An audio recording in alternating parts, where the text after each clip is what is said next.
जय हिंद। आज हम बात करेंगे लेसन प्लानिंग के बारे में और लेसन प्लान जो फॉर्मेट है उसके बारे में, यानी ये दोनों क्वेश्चन डिस्कस करेंगे जो सीईटी का मोस्ट इम्पोर्टेंट है। ये नोट्स के थ्रू हम बता रहे हैं आपको।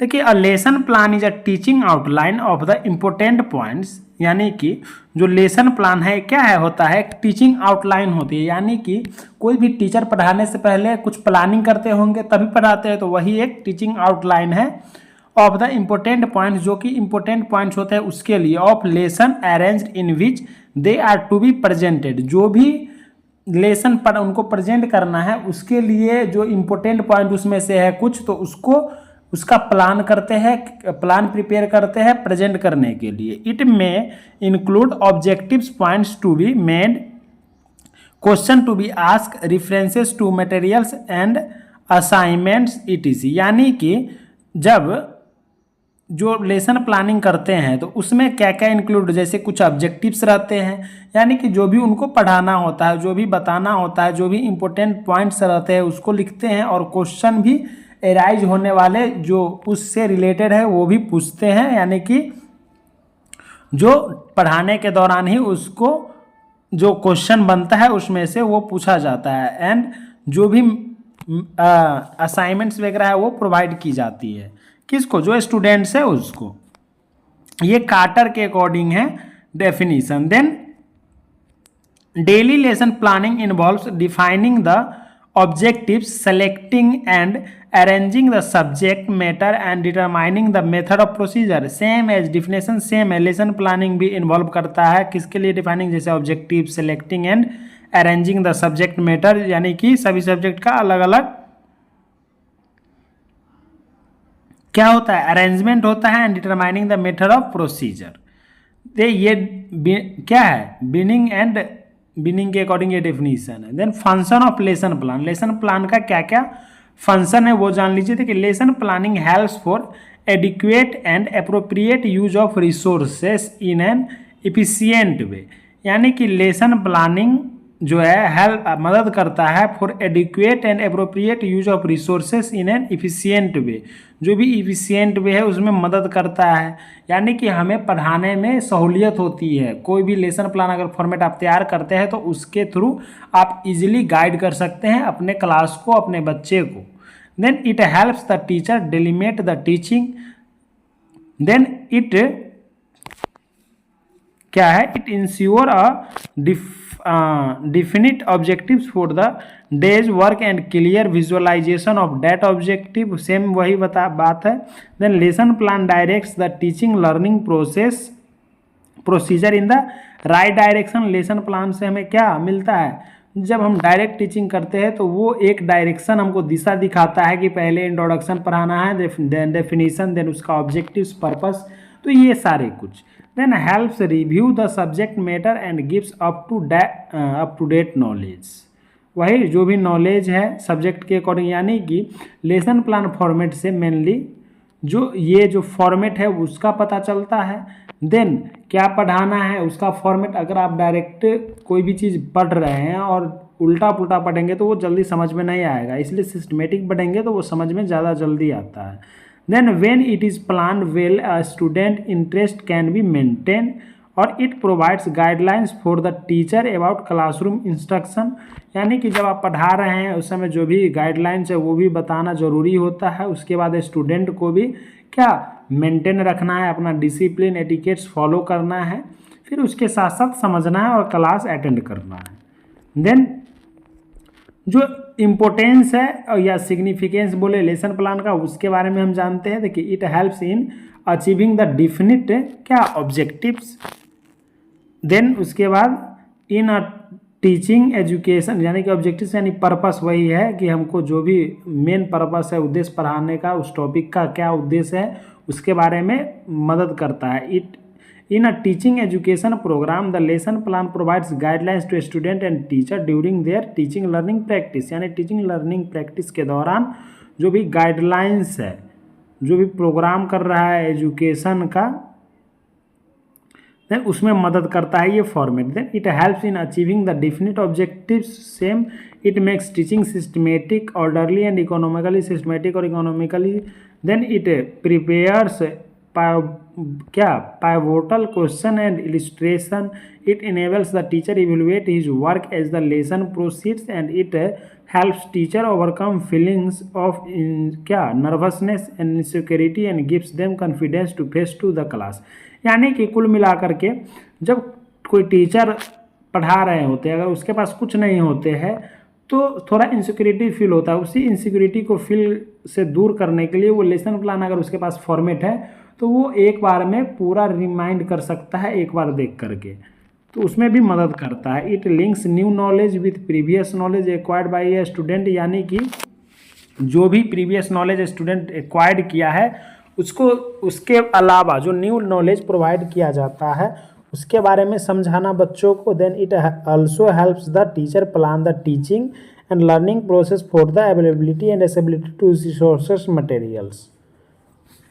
तो ये हमारा क्या था, इम्पोर्टेंस था। प्री रिक्वेस्ट साइट है, क्या क्या शर्तें हैं, आवश्यक शर्तें, लेसन प्लान के क्या क्या शर्तें होते हैं, जैसे knowledge and mastery of subject matter. अगर आप लेसन प्लान फॉर्मेट अगर बता रहे हैं यानी कि तो उसके पास क्या होना चाहिए, मास्टरी डिग्री होना चाहिए, knowledge of a student psychology यानी साइकोलॉजी का नॉलेज होना चाहिए।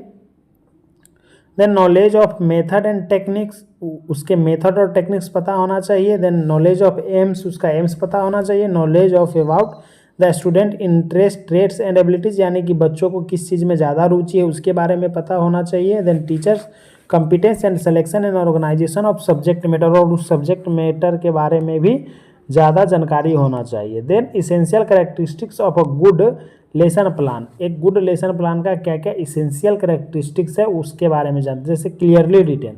अब साफ़ सुथरा लिखे रहेंगे तब आप साफ़ सुथरा से पढ़ पाएंगे और इजीली समझ पाएंगे।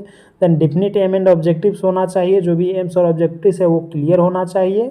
Extension of existing knowledge, then simple and comprehensive होना चाहिए, फ्लेक्सिबल होना चाहिए and ensures active teaching learning process. Then division with a sense of wholesomeness and individualize and customize feasibility and significance, proceed from general to specific, यानी कि जो वही हम बताए सिस्टमेटिक जो फॉलो करना होता है। देन जो कंप्लीटनेस और inclusion of summary and recapitalisation और बिब्लियोग्राफी एंड स्टूडेंट असाइनमेंट, यानी कि लास्टली हमको उसके बाद फीडबैक भी लेना है, स्टूडेंट को समझ में आया कि नहीं, उसके बाद उसका जो वही समरी आता है कि क्या फीडबैक मिला है हमें स्टूडेंट के सहायता से। देन कहाँ कहाँ से ये लिया गया है उसके बारे में भी जानकारी होना चाहिए, जो फॉर्मेट पढ़ा रहे हैं वो किस किस रेफरेंसेस सोर्स से लिया गया है, और उसके बाद जो भी असाइनमेंट आपको देना है वो दे सकते हैं। Then step of lesson planning, अब क्या क्या लेसन प्लानिंग के स्टेप्स होते हैं, यानी लेसन प्लान फॉर्मेट जब बनाते हैं तो क्या क्या इम्पोर्टेंट थिंग्स है। देखिए प्रिपरेशन और इंट्रोडक्शन, यानी कि जो भी प्रिपरेशन कर रहे हैं पहले इंट्रोडक्शन से, देन प्रेजेंटेशन, देन कंपैरिजन और एसोसिएशन, जनरलाइजेशन, एप्लीकेशन और रिकैपिटलाइजेशन। तो ये सारे स्टेप्स है किसके, लेसन प्लानिंग के स्टेप्स है। यानी कि ये कम्युनिकेशन एंड एजुकेशनल टेक्नोलॉजी का मोस्ट इंपॉर्टेंट टॉपिक्स है, ये बहुत बार एग्जाम में भी पूछा गया, और ये 15 नंबर के अकॉर्डिंग मैं बता रहा हूँ कि 15 नंबर में पूछेगा तो कैसे आप लिखेंगे। तो ये जो सेम नोट्स फॉलो करेंगे तो ये उतना नंबर क्लियर हो जाएंगे आपके। उसके बाद हम जानते हैं फॉर्मेट लेसन प्लान। तो अभी हम देख रहे थे लेसन प्लान क्या होता है, अब हम फॉर्मेट की बात करते हैं।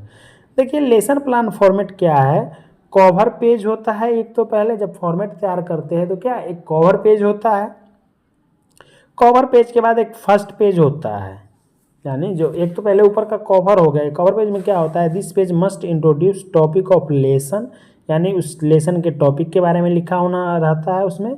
Then date of submission, submission date रहता है, और जो नेम ऑफ सुपरवाइजर रहता है, और and name and details of the presenting teacher, यानी कि जो आपको गाइड किया है उनका नाम, आप उनके सुपरवाइजर का नाम, और जो पढ़ाएगा जो प्रेजेंट करेगा उसका नाम होना चाहिए। यानी क्या क्या होना चाहिए फर्स्ट पेज पे, उस टॉपिक का नाम होना चाहिए, डेट सबमिशन डेट होना चाहिए, और सुपरवाइजर का नाम होना चाहिए, और जो स्टूडेंट प्रेजेंटिंग टीचर है, प्रेजेंटिंग स्टूडेंट है उसका नाम होना चाहिए। Then first page, this page must include the following basic information. First page में क्या क्या इन्फॉर्मेशन रहते हैं वो आप लोग देख लीजिए, जान लीजिए। फर्स्ट पेज में क्या क्या इन्फॉर्मेशन होते हैं वो देख लीजिए।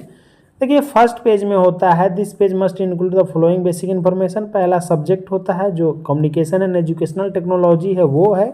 Then name of topic assessment of learning needs, यानी कि सब्जेक्ट के बाद ये टॉपिक है, क्या है हमारा topic, assessment of learning needs. Student teacher का नाम है वो लिख सकते हैं आप। नेम ऑफ सुपरवाइजर, ये सुपरवाइजर का नाम इसमें भरना है। डेट ऑफ टीचर का नाम भरना है, सॉरी डेट ऑफ टीचिंग, किस डेट में टीचिंग कर रहे हैं। देन टाइम ऑफ टीचिंग, क्या टाइम रहा टीचिंग का। फिर वेन्यू ऑफ टीचिंग, कहाँ वेन्यू है टीचिंग का। देन ग्रुप, वेन्यू यानी जगह किस कहाँ दे रहे हैं, सेमिनार हॉल में दे रहे हैं या कोई ऑडिटोरियम में दे रहे हैं तो वहाँ का नाम। देन ग्रुप, किस ग्रुप को दे रहा है तो मोस्टली ये क्या बीएससी सेकेंड ईयर में पढ़ा जाता है, नर्सिंग सेकेंड ईयर में, तो ये सेकेंड ईयर को ही देना इम्पोर्टेंट है। साइज ऑफ ग्रुप, कितने लोगों के बीच में देना होता है, 30 लोगों का मेनली रहता है maximum. Then method of teaching, lecture cum discussion and duration 30 minute का होता है। और एविएट्स, जो भी चीज़ आप यूज कर रहे हैं एविएट्स के तौर पे, एंड प्रीवियस नॉलेज, क्या क्या है, क्या जो टॉपिक है उसके बारे में वो पहले पूछ लेते हैं बच्चों से। देन जनरल ऑब्जेक्टिव्स कुछ बताते हैं, जैसे कि at the end of the class students will be able to acquire knowledge about assessment of learning needs, यानी जो हमारा असेसमेंट ऑफ लर्निंग नीड्स था उसके बाद क्लास के बाद वो क्या क्या उस चीज़ से समझा है बच्चों को, कुछ जनरल ऑब्जेक्टिव्स वगैरह पता हो जाता है। देन स्पेसिफिक ऑब्जेक्टिव्स, जैसे कि जो भी डिफिनीशन वगैरह है वो बताता है बच्चे, define various terms related to assessment. उसके बाद explain about historical perspective enlist types of assessment, enumerate principles, यानी पढ़ने के बाद तो कोई भी बता देगा। यदि हमारा इसमें कम्युनिकेशन टॉपिक रहता, अगर हम बच्चे को कम्युनिकेशन के बारे में बता दें तो उसके इंट्रोडक्शन, डेफिनीशन पढ़ाते, टाइप्स पढ़ाते, एलिमेंट या प्रोसेस पढ़ाते, बैरियर्स ऑफ कम्युनिकेशन पढ़ाते, तो सेम। तो पढ़ाने के बाद वो तो बच्चा बताएगा, फीडबैक देगा। यदि आप कुछ सीख रहे हैं तो उसका फीडबैक आप देंगे ना, अगर समझे होंगे तो सेम उसी तरह होता है। देन थर्ड में आता है main body of lesson plan. Main body में जो भी चीज़ हम टॉपिक लेते हैं, जैसे इसमें सीरियल नंबर लिखना है, उसके बाद टाइमिंग रहता है, इसमें कंट्रीब्यूटरी ऑब्जेक्टिव रहता है, फिर कंटेंट मैटर रहता है, और टीचिंग में एविएट्स और इवैल्यूएशन। यानी सीरियल नंबर में अगर हम बनाएंगे तो इसमें सीरियल नंबर 1 लिखें, टाइमिंग लिखे 2 मिनट। अब 2 मिनट में क्या, इसमें इंट्रोडक्शन, क्या कम्युनिकेशन हम लिखेंगे, इसमें इंट्रोडक्शन ऑफ कम्युनिकेशन, तो इसमें कम्युनिकेशन का इंट्रोडक्शन इसमें लिखते हैं। और एविएट्स में क्या यूज कर रहे हैं वो, तो इसमें हम लिख लेंगे कि जो हमारा पैम्पलेट्स है उसके थ्रू बता रहे हैं, और उसके बाद जो इवैल्यूएशनर बैठा होगा वो इवैल्यूएट करेगा हमको। Then appendix of lesson plan, ये मोस्ट इंपॉर्टेंट होता है किसी भी लेसन प्लान फॉर्मेट का। This includes giving the assignment to students and recommending further reading, writing and bibliography and references, यानी कि ये सारे कुछ मेंशन करने होते हैं अगर आप लेसन प्लान फॉर्मेट तैयार कर रहे हैं तो। यानी कि बिब्लियोग्राफी जो लिखते हैं और जो रेफरेंसेस है वो लिखना इम्पोर्टेंट होता है एक लेसन प्लान फॉर्मेट आप तैयार करते हैं उस समय। तो ये पूरा लेसन प्लान फॉर्मेट आपको, यदि जो भी आप सेकेंड ईयर है, थर्ड ईयर है, आपको लेसन प्लान फॉर्मेट बनाने पड़ते हैं अलग अलग सब्जेक्ट के भी, तो ये आपको मदद करेगा। ये पूरा होल टॉपिक है लेसन प्लान पर ही। आई होप सभी लोग समझे होंगे। तो सब्सक्राइब कर लीजिए, अगर मेरे चैनल पर पहली बार हैं तो सब्सक्राइब कर लीजिए और अपने दोस्तों को भी शेयर कर दीजिए, जिससे कि वह भी ये lesson plan format topic clear कर पाएंगे। मिलते हैं नेक्स्ट लेक्चर में। थैंक्स फॉर वॉचिंग दोस्तों।